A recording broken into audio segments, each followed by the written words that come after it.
Now at 4, reclaiming lives and embracing long-term sobriety. That's the goal of a fairly new nonprofit here in Central Ohio. Its mission started when 3 moms realized they could rather help others through their pain.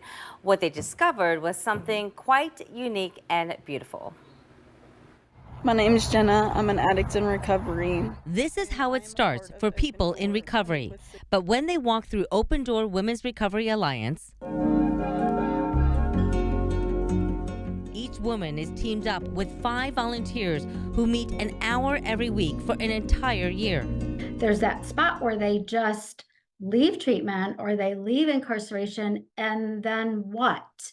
And that's the scary place, that huge gap. And so we're trying to fill that gap. Tammy Fuller says she wishes a program like this existed for her daughter because getting to this moment today was dark and challenging. My daughter Stephanie started using alcohol when she was 12, and that progressed into a full-blown opioid addiction. And I witnessed the lack of support that she had when she would leave treatment.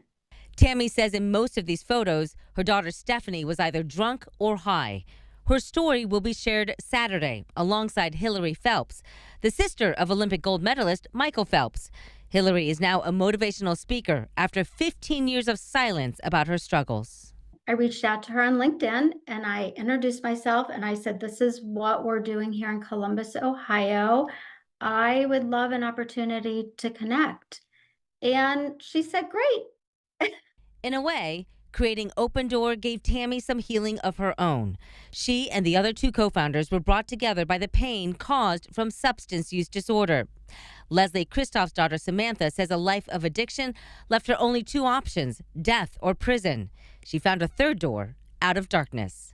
And Rachel Muha's son Brian was murdered by men high on drugs. We say if we help one woman, we're really helping 10 because she has children, she has other family members, maybe a boss, maybe there are people in her life besides just her. So it's the butterfly effect. Together, they have created hope, help, and healing. Because for women in recovery, this is how it ends when doors open. And it made me feel welcome when I didn't think that I would be so welcome in everyday life. Indeed. OpenDoor started just before the pandemic and helped about a handful of women, but Tammy says they now hope to help 50 women a year.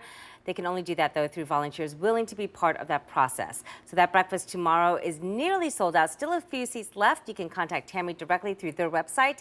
You'll find that at 10tv.com/featured links.